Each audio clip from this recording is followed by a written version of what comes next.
Throughout the warm waters of the Atlantic, from Brazil to Bermuda, once every year, men in small boats search the shallows in quest of a special prize.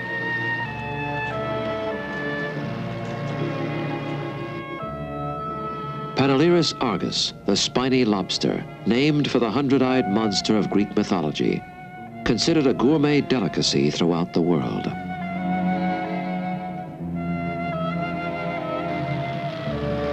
Normally, spiny lobsters are scattered over large areas and are not easily found, but it was recently discovered that once a year, in large numbers, they mysteriously assemble.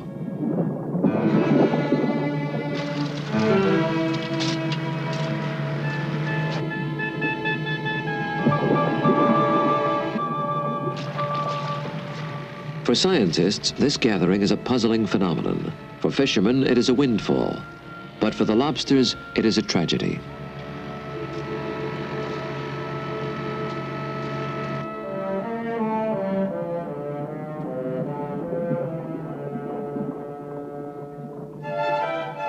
The lobsters, mysteriously commanded to march by the first winter storm, will form long columns and begin an extraordinary procession.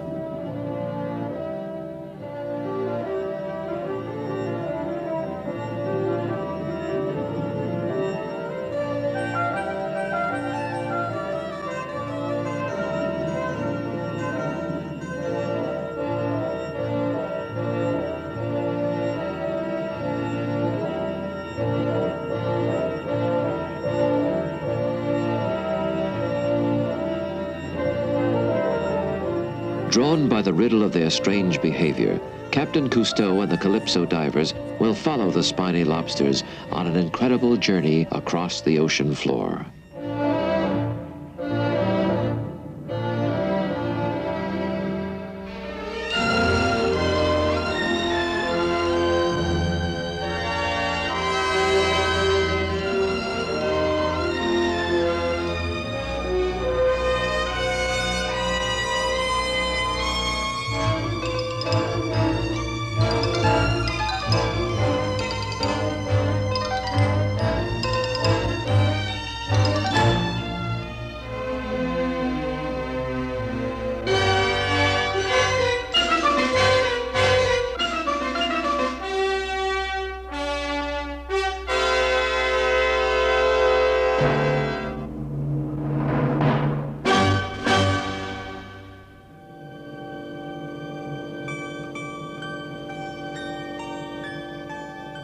In Alice's Adventures in Wonderland, Lewis Carroll wrote of a lobster quadrille.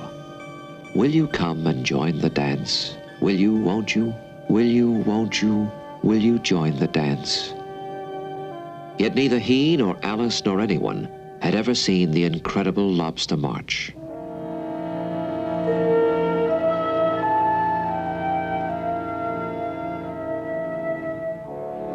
Calypso arrives at Contoy, a small Caribbean island off Mexico's Yucatan Peninsula, where once every winter, spiny lobsters gather.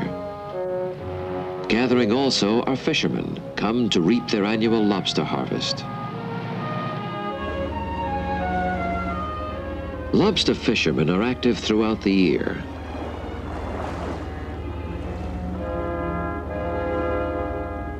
Local divers, followed by a Calypso team, seek out resident lobsters scattered in the Yucatan Channel. Equipped only with a mask, a long-handled hook, and a glove to protect them against the lobster's carapace, these fishermen often descend as deep as 90 feet. The use of air tanks when capturing lobsters is forbidden by Mexican law.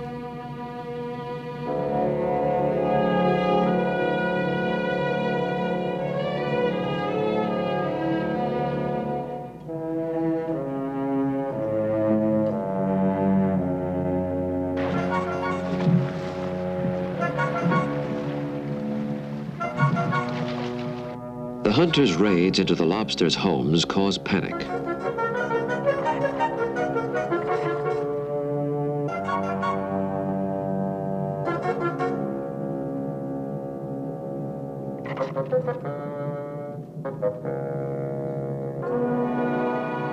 Divers sometimes remain below for more than 2 minutes at a time, often in vain.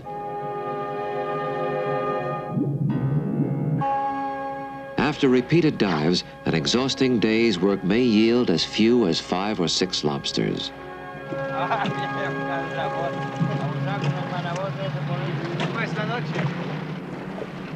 Since winter storms may force Calypso to seek shelter farther south, the divers depart to set up a base camp on Cousteau, where they will maintain a continuous watch for the lobster march.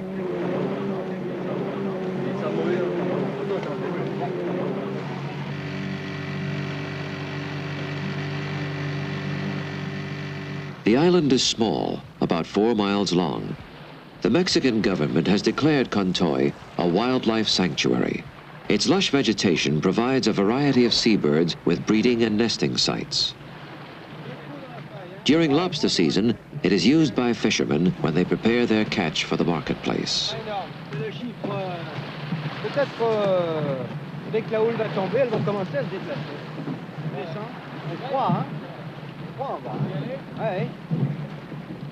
Piled high are the bleached remnants of past lobster holocausts. At Cousteau, only the tails are taken. The rest of the lobster is wastefully discarded. I embark on an aerial reconnaissance.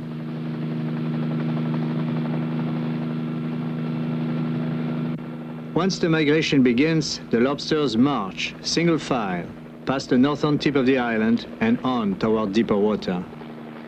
Prior to the march, they will assemble in small groups all along Yucatan's northern shores. The lagoons and mangrove swamps of Cousteau are habitats for a wide variety of marine creatures not found in open waters. While they wait for the lobster migration to begin, the divers have an opportunity to examine these warm, murky lagoons.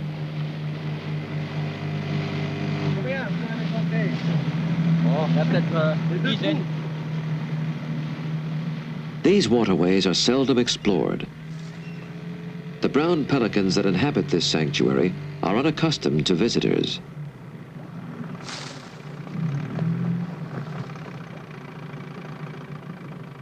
At the edge of the lagoon, an area heavy with underwater growth is chosen for the first dive. Mangrove forests along tropical saltwater estuaries produce root systems that conceal exotic underwater animals.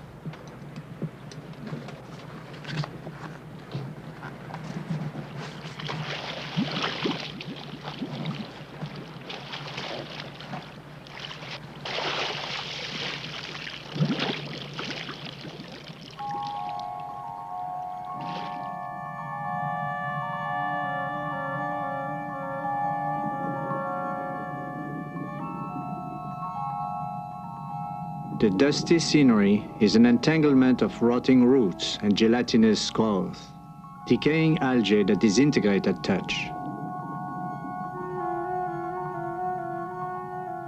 The turbid space is filled with a mixture of hatching and expiring creatures.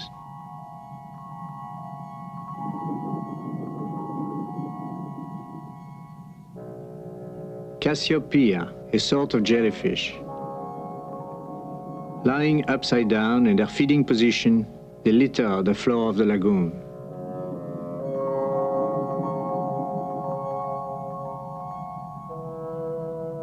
They are mostly sedentary creatures which carry with them their own gardens of algae. They expose their undersides to the light. Photosynthesis will ensure their garden's growth.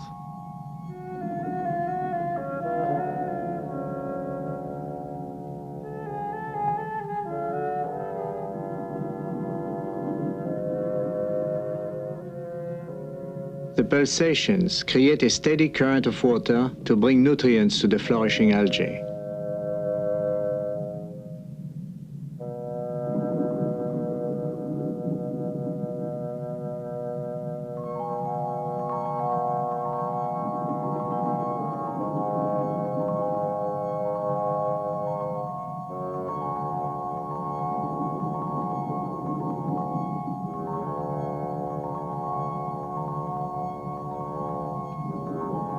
The Cassiopeia settles back to the bottom, still in its feeding position.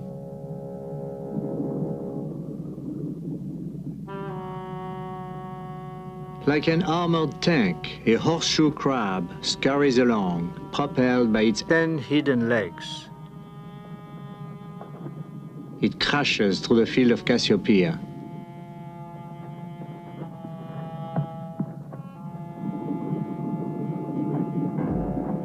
Apparently, its widely placed eyes are useless in avoiding obstacles directly in its path.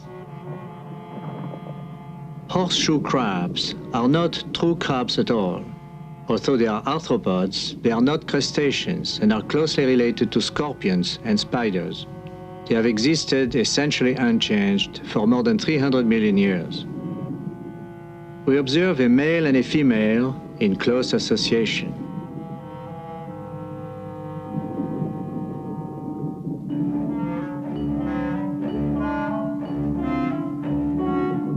The male, smaller than the female, is equipped with long hooks with which he can cling to the rear of the female's shell for days or even weeks at a time.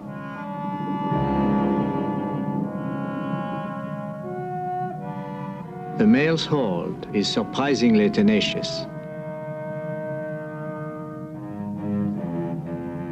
Ultimately, the female will pull this free rider onto the beach, where she will deposit her eggs. He will then fertilize them, and finally, disengage himself.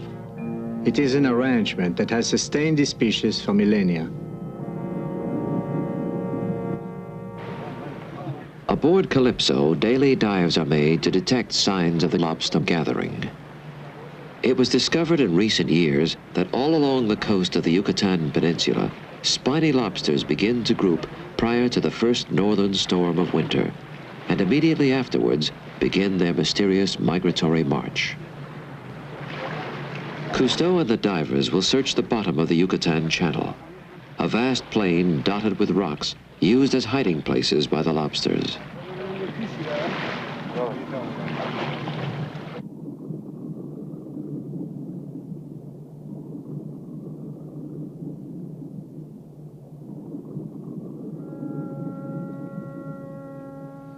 Crowded together under a ledge, in a place where normally 1 or 2 lobsters might be found hiding, are more than 20. They have moved in during the night and adopted this protected space. And here they will likely remain until they all somehow sense it is time to march.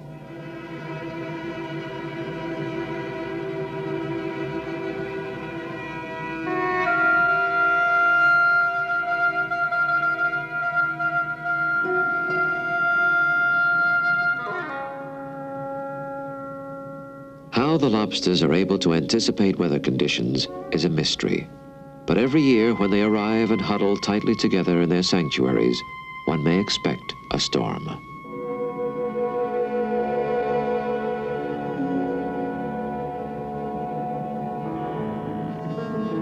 Brandishing its long, thorny antennae, a single courageous lobster emerges in an apparent attempt to drive us away.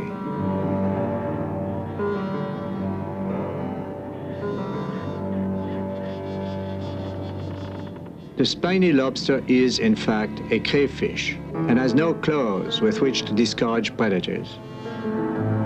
It pushes with its whip-like antennae to keep a distance between itself and what it perceives as danger.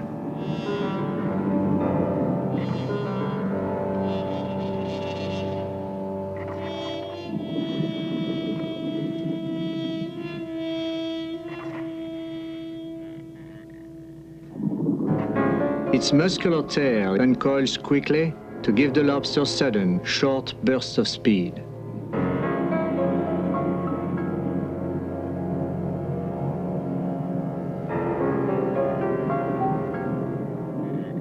This is our first confrontation with these strangely audacious creatures.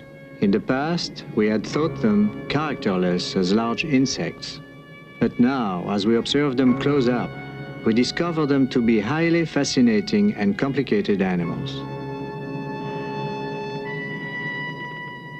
They inspire in us an intense desire to know them better as they assemble for their annual march.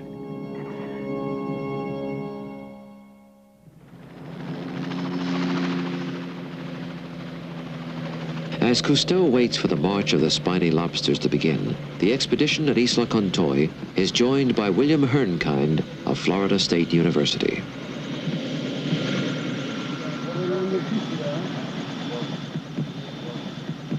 Dr. Hernkind is a leading authority on spiny lobsters and was the first marine biologist to study their migratory behavior, primarily in the Bahamas, less than a decade ago. This is his first visit to Contoy. You know, we've seen many lobsters in our life. We've never seen any migrating. I think it's special to this species, the spiny lobster, or is it general behavior? Well, at the present time, the only documented migrations of this type with the animals lining up in formations and so forth is for this species, Peninsula argus. But there's some evidence from South Africa and also from New Zealand that species there may also mass up and move. Vous, Bébert, vous avez jamais vu des langoustes émigrer en Méditerranée? J'ai vu par grande forme des langoustes qui se promenaient, mais par une ou deux ou trois, je n'ai jamais vu. Jamais en ligne? Jamais. So in Mediterranean, we've never came across anything like that. How is it, you showed me a photo, and je voudrais vous montrer ça. Show me these two photos, which are quite interesting. These were taken at different times, but obviously both during migrations. This was in 1969. You notice that they're lined up. A friend of mine suggested that we call this lining up a Q, Q-U-E-U-E, the British word. And it's a French word too. Yes, it is. Like, he didn't know that, I didn't. And you notice they, just as it suggests, it's a line. Each individual is in contact with the animal ahead, and they maintain physical contact with the antennual and with the anterior walking legs, so that they maintain their integrity all the time while they're walking in the queue, and at night, when it's very dark, they have no need of seeing one another once they have formed the queue. Now, this migration starts at a given moment in the year where the lobsters are not bearing eggs. Right, the main spawning season for them is in the spring. So that's beyond April, that, right. yeah. So this is at the tail end, the absolute tail end of the breeding season. And we have never found amongst migrants, we've never found any with eggs on them. I'm not sure that they don't migrate without the storm, though we see in our area that in about mid-October, before there's been any heavy weather to speak of, there are very strong signs of movements. Areas which had no lobsters, that were just open sand areas with a few rock ledges with a few dozen animals, all of a sudden are packed with hundreds. And they've moved in at night, and they will move the next night. And this is all before any storm has taken place. And once the storm comes, sufficient magnitude, then we see them moving by day out over the open areas. And I think at that time there's so many animals present that there's just not enough cover for them, so they have no place to stop, hence they just keep on moving rather than resting at night. And if we see signs of that, it would suggest that a similar kind of phenomenon is occurring here. It may not. They may just all move only when there's a very severe storm which stirs up the bottom or has some physical effect. Now the fishermen begin to place nets across the channel to be ready for the migration when it occurs. The nets now are heavy mostly with seaweed and debris. The lobster catch is still sparse.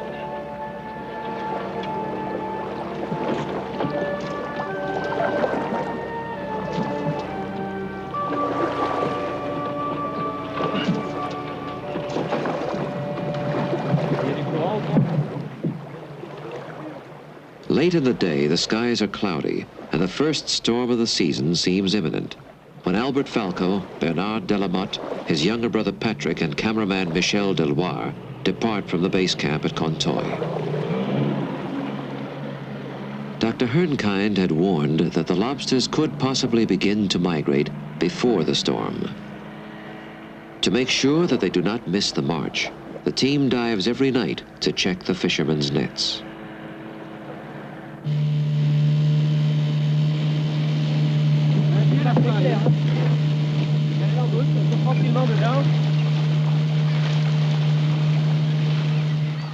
After feeding all day in open water, the winged residents of the Cousteau sanctuary are returning to their nesting sites.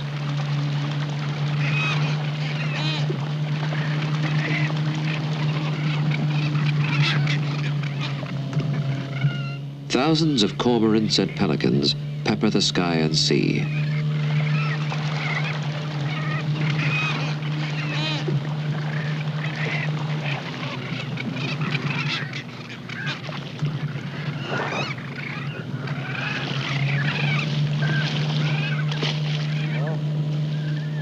A fisherman's net, hidden beneath the water's surface, has become a hazard for birds feeding in these waters.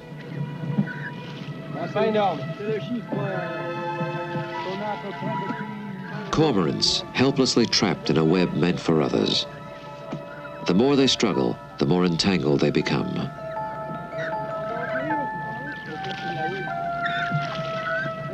The divers will do what they can to liberate those that are still able to fly.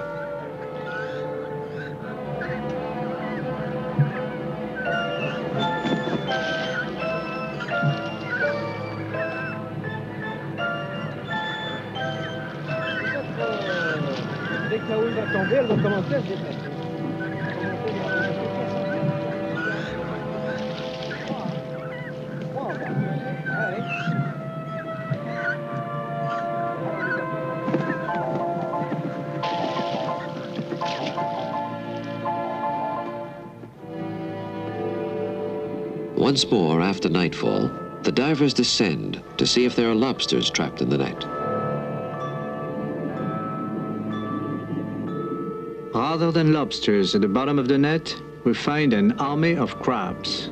Attracted by ensnared fish, the crabs themselves have become entangled. They rip and tear the net.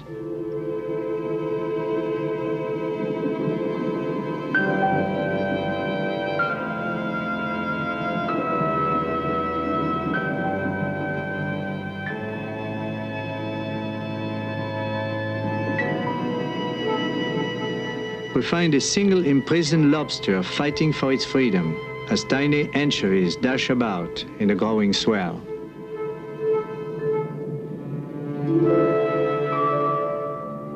Strenuously, it works its way backwards toward the edge of the net. It is free.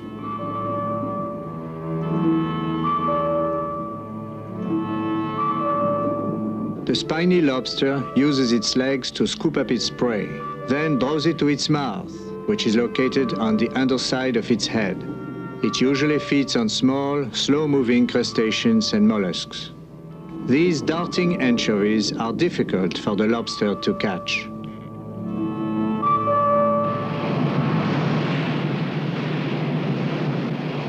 At daybreak, a northern gale begins to build in force.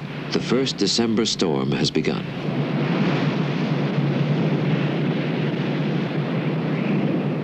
The fishermen have retreated to the protection of land. Their small boats, no match for the swelling sea.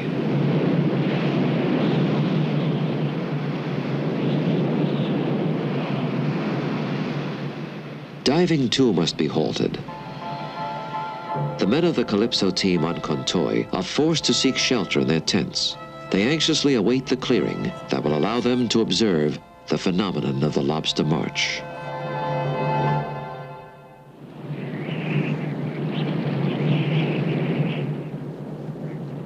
For 2 days, the Calypso team has waited for the storm at Cousteau to subside. The rain has finally let up, but the gale winds continue to blow.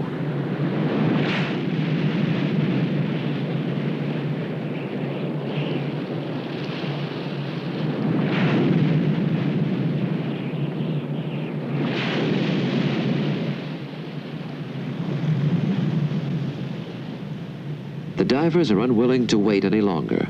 Anxious to discover if the lobster march has begun, they head north from the protected waters of the cove out into the still turbulent sea.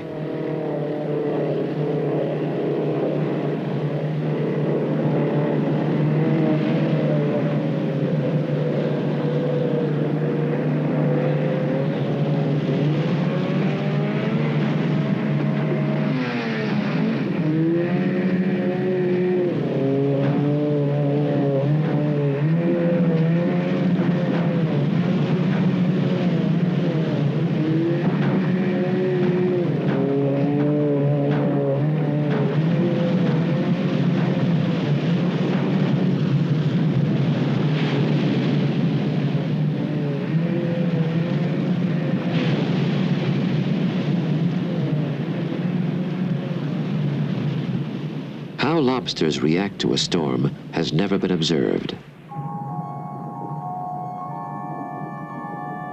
The turbulence has stirred up the fine calcareous sand, mixing it with debris of algae uprooted by the swell. Visibility is poor.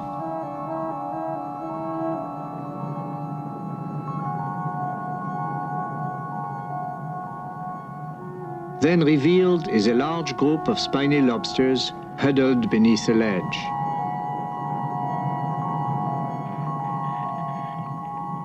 The march has not yet begun.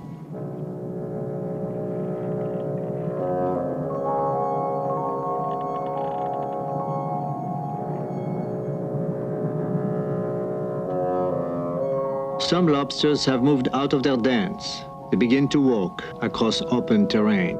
But they are loosely organized, not yet lined up in a queue.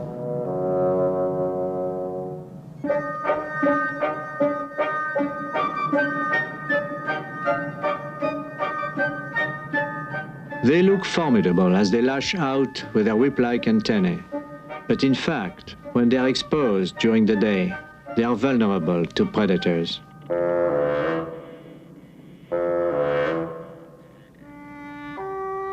Triggerfish. The lobsters are surrounded and they disperse, waving their antennae to fend off the attackers.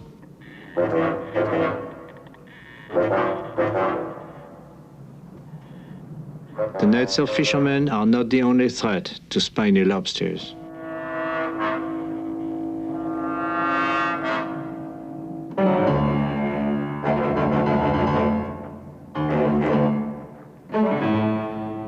Among triggerfish, there is fierce competition. Once their sharp teeth penetrate the shell, the lobster is doomed.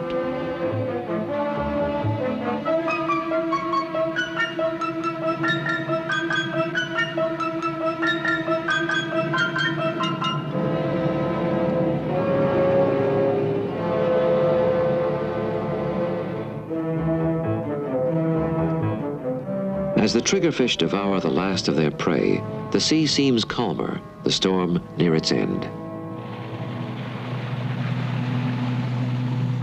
In the late afternoon, with the change in the weather, Cousteau and Dr. Hernkind arrive from Calypso to join the team at the base camp on Contoy Island.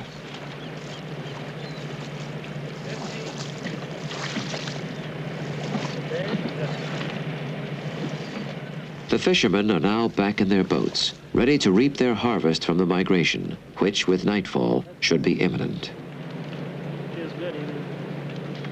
The storm has left, but its chill remains. The campfire will provide a comfortable setting for a discussion between the explorer and his consultant. Now today particularly, we had the northwest gale. The current just changed this afternoon. The water is clearing up. The wind veered to the east. Apparently, all the conditions are there for the migration tonight. And all the fishermen are very excited. They are putting their nets. They are ready for the big fishing. So I hope that this happens tonight. They say if it doesn't happen tonight, then we have to wait for another northwest wind. These lobstermen have done this for years, and I would, at this point in time, bet that they're correct. You're probably right. I would think we would be a little more patient than they are and wait an extra day, perhaps, if they don't show up tonight. I think I will organize a night watch underwater. I think it'd be worthwhile because teams diving one after another to make sure that the lobsters don't escape our vigil. The night patrol is underway.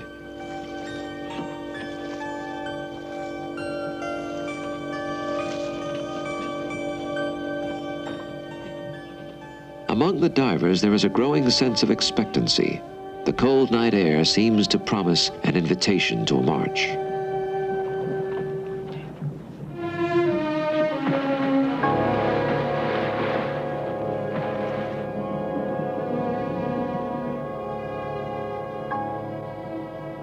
The lobsters we find are no longer crowded together, hidden inside their lairs. Instead, they have emerged to group around coral and sponges, which seem to give them a sense of security. They face outward, their antennae waving, touching one another. At no other time have we observed lobsters in such numbers in the open, away from protective cover.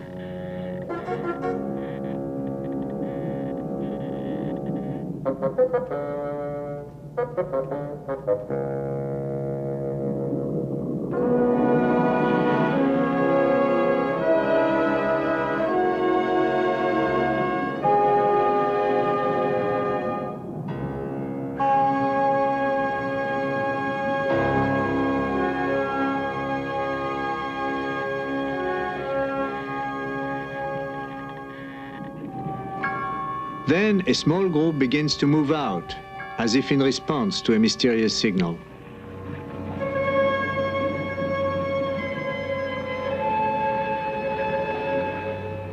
When the diver approaches, one of the group tries to push him away. Then, without losing a step, they move on.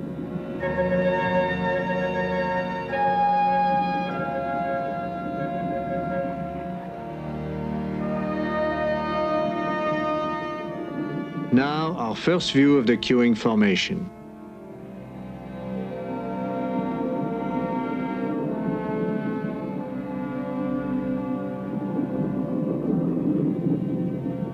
Maintaining body contact, in perfect synchronization, they march in a single line.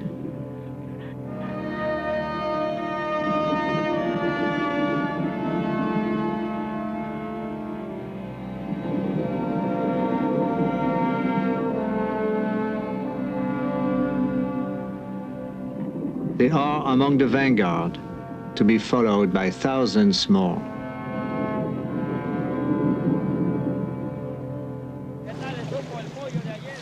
That the march has begun is soon reflected above by the catch in the fishermen's boats.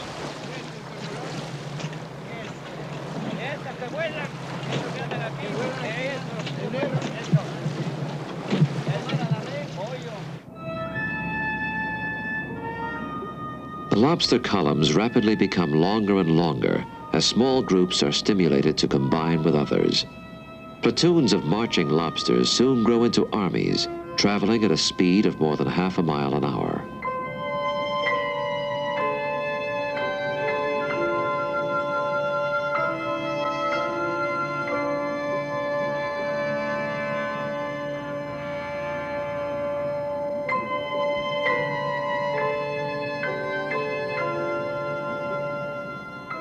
A straight line formation seems to break up.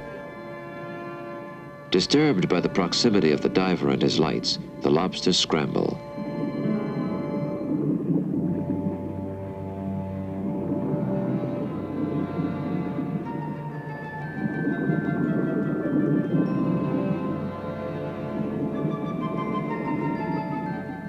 They begin to form a circle with their antennae pointed upward and outward. It is a defensive maneuver, a response to threat reminiscent of a wagon train resisting attack in the Old West.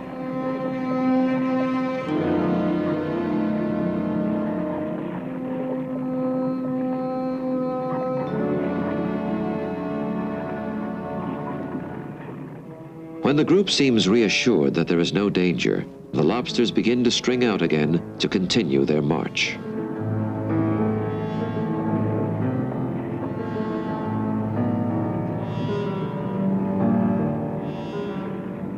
This organized migration is unique among bottom-dwelling crustaceans, and its destination remains subject to speculation.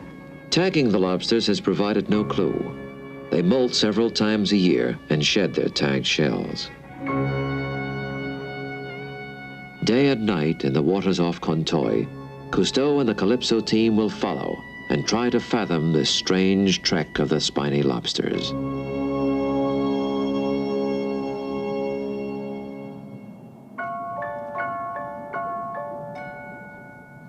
A school of grunts circles the skeleton of a submerged truck. It has attracted other visitors as well. Once spiny lobsters begin their march, they take advantage of shelters along the way to rest, particularly during the day. Those positioned on the outside seem like sentries, guarding the group against intruders.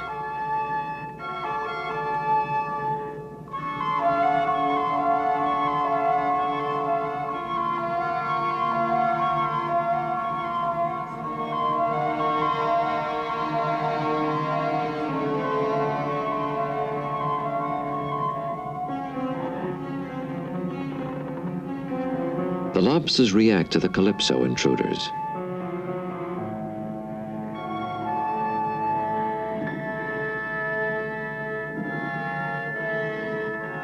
They resume their march, assembling now in a line.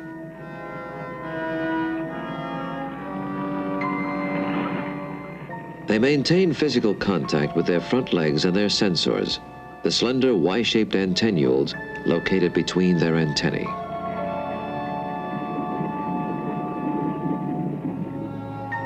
The rear guard turns as if checking to see who is following, and the march is underway.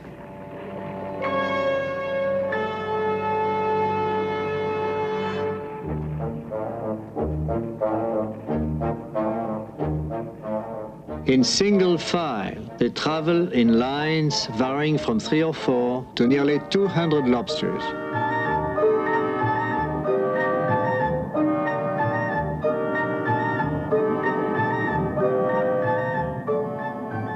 This exodus, what motivates it? Are the lobsters seeking more abundant feeding grounds? Are new areas appropriate for spawning, as has been speculated? It is doubtful, for spawning will not take place for 6 months. In either case, why should they run so fast?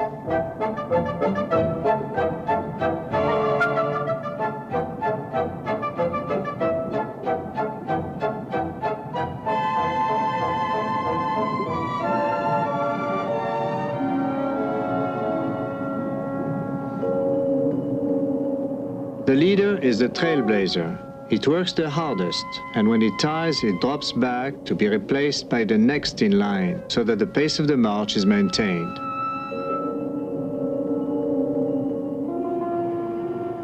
Like creatures from another time and place, they gallop across the sand, racing over a range known to be at least 50 miles and probably much more.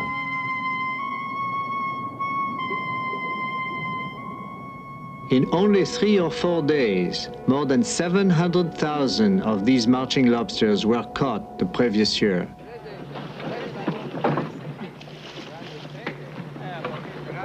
These fishermen's nets are heavy now.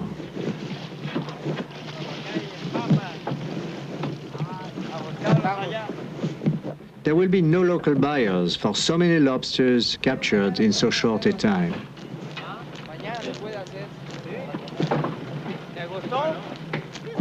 The tails only, deep frozen, will be sent to distant marketplaces.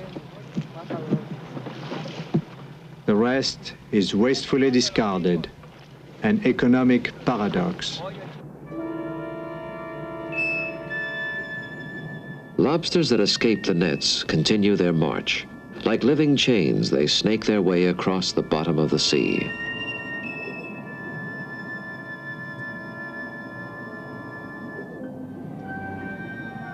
Bernard Delamotte approaches a column to see how they react to his presence. He hovers above them and then slowly descends. The response is immediate.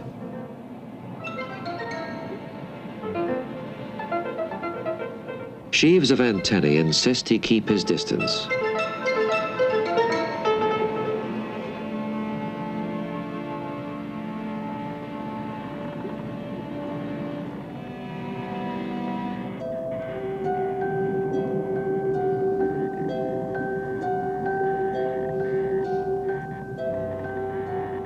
The column resumes its march, but maintains its guard.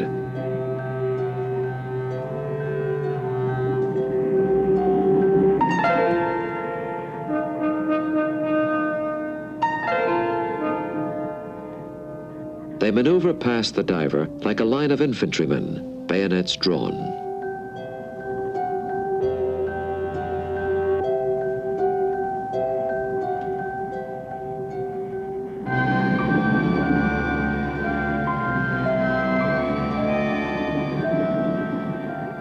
The more Bernard persists, the more aggressive the lobsters become.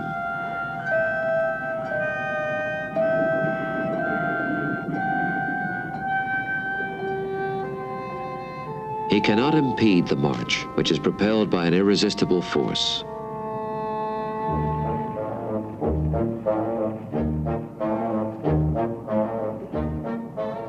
According to a hypothesis of Dr. Hornkind, the answer to the riddle of the spiny lobster's march may possibly be found in its evolutionary past. During the last ice age, more than 10,000 years ago, the spiny lobster was triggered by the first northern storm of winter to migrate from quickly cooling shallows to warmer waters. Today, although the tropical shallows remain warm during the winter, the migration persists. Can it be that this march is a consequence of confused ancestral memories?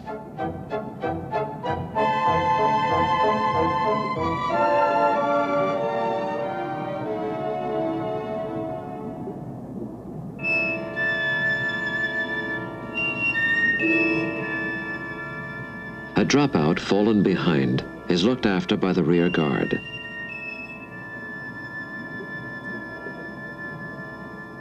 The straggler in front is pushed and prodded back toward the line of marchers.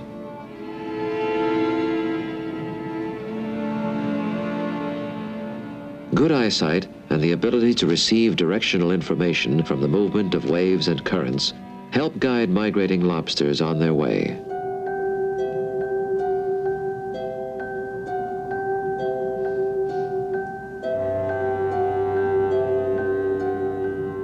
By now, the line is far ahead. To catch up, they march on the double, seemingly driven to join the others.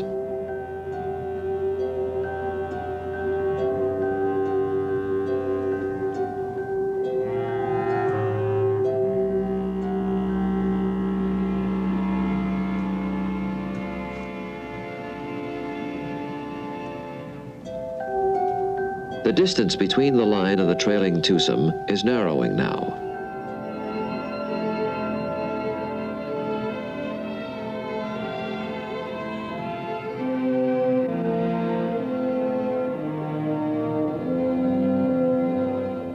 During the migration season, no lobster travels alone.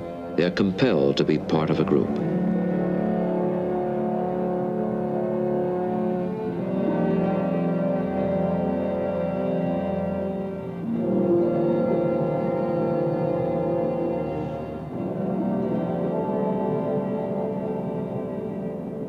One of the most organized migrations in all the sea is that of the spiny lobster.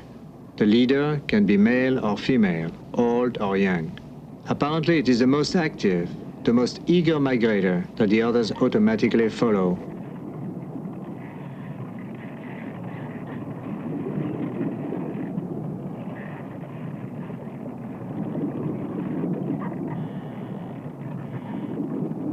The last in line functions as a rear guard.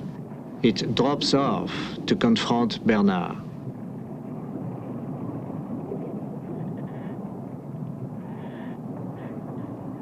It is like a valiant soldier assigned to service as a diversionary decoy, jeopardizing its own safety to protect the others.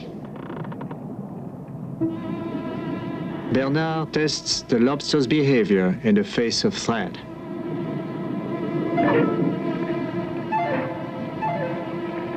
It backs off, but with snaps of its tail displays aggression.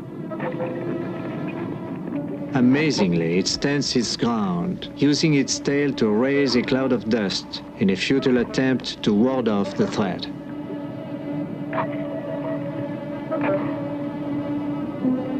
With a single stroke of its tail, it could easily flee.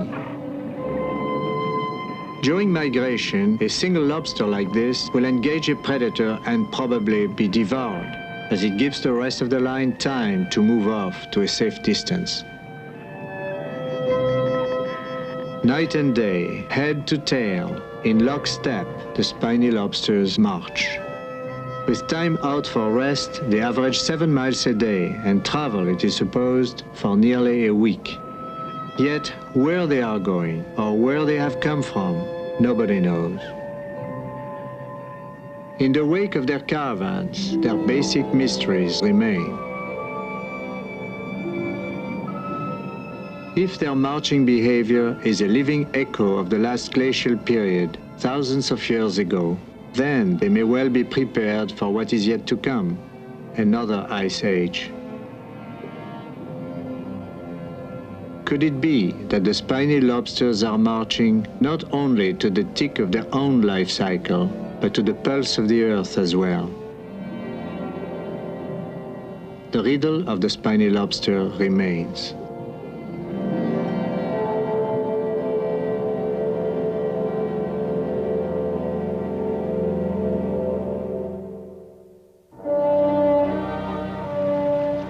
At Cousteau, the lobster parade has passed.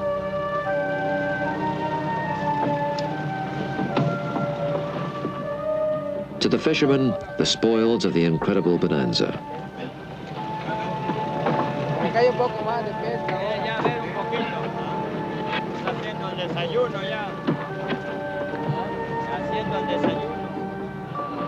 Discarded lobster heads remain as brittle monuments to man's wastefulness. Impressive evidence of the heavy fishing toll. The fact that all these fishermen here, 32 boats with their little boats, are picking up all the lobsters they can during that migration, do you think it is of the nature of endangering the species?